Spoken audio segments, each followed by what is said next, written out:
నడిచేస్తే accident అవుతుంది. అలాగే నడిచేటప్పుడు కూడా ఎర్లీగా మళ్ళీ తెల్లారుజామున ఎప్పుడు నడక ప్రారంభించాలి, రాత్రి ఆపేయాలి. అలాగే నడిచేటప్పుడు కూడా రోడ్డుకి ఎడమ పక్కన జాగ్రత్తగా నడవాలి. వెనకాల ఎలాగ ఏదైనా ఇప్పుడు అంటించినట్టు ఇలాంటి స్టిక్కర్లు అంటించుకుంటే, రేడియం స్టిక్కర్లు లాంటి అంటించుకుంటే ఏమవుతుందో వచ్చే ఎరగల వెహికల్స్కి కనపడుతుంది, మనిషి ఉన్నారనేది తెలుస్తుంది. కాబట్టి ఈ జాగ్రత్తలన్నీ తీసుకుని జాగ్రత్తగా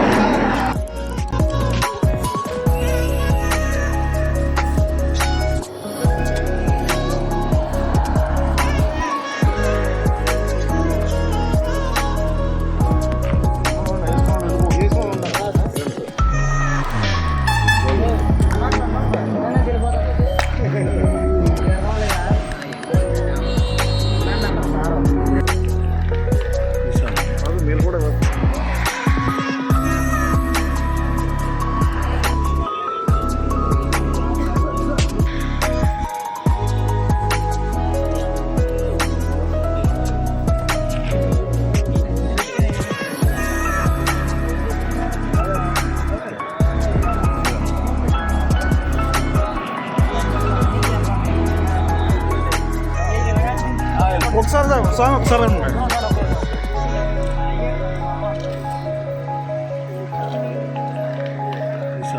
మీరు కూడా అపరాధ సమయంలో రోడ్డు మీద నడిచేసి యాక్సిడెంట్ అవుతుంది.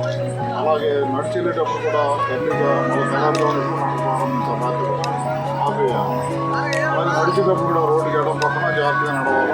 వెనకాల ఎలాగ ఏదైనా ఇప్పుడు అంటించినట్టు ఇలాంటి స్టిక్కర్లు అంటించుకుంటే, రేడియం స్టిక్కర్ లాంటి అంటించుకుంటే ఏమవుతుందో వచ్చే ఎరగల వెహికల్స్కి కనపడుతుంది, మనిషి ఉన్నారనేది తెలుస్తుంది. కాబట్టి ఈ జాగ్రత్తలన్నీ తీసుకుని జాగ్రత్తగా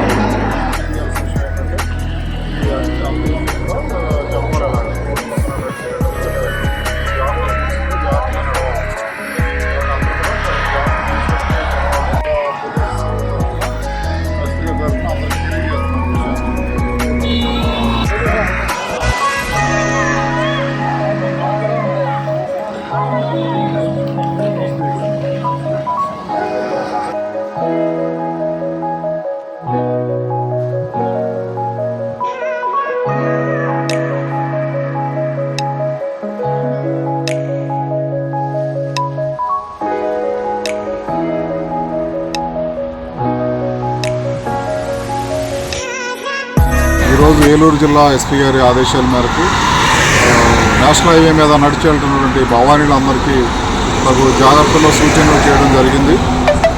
అందులో భాగంగా భీమడోలు పోలీస్ స్టేషన్ పరిధిలో ఉన్న హైవే మీద వెళ్తున్నటువంటి భక్తుల్ని కొంతమందిని ఆపి వారిని ఏ విధమైనటువంటి జాగ్రత్తలు తీసుకోవాలని వాళ్ళని హెచ్చరించి, అప్పుడు నిర్ణీత సమయం దాటిన తర్వాత వాళ్ళందరినీ వాళ్ళ యొక్క అకామిడేషన్లో రెస్ట్ తీసుకుని మళ్ళీ ఎర్లీ మార్నింగ్ నడవాల్సిందిగా సూచించడం జరిగింది.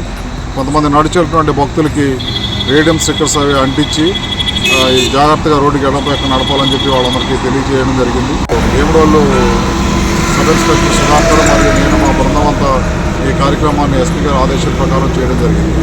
ఈ రేడియం స్టిక్కర్స్ అంటించడం వల్ల రోడ్డుకి ఎడపక్కన నడిచేటప్పుడు వెనక వచ్చే వాహనాలకి ఈ రేడియం రిఫ్లెక్ట్ అయ్యి ముందు వెళ్తున్న మనిషి కనిపిస్తాడు.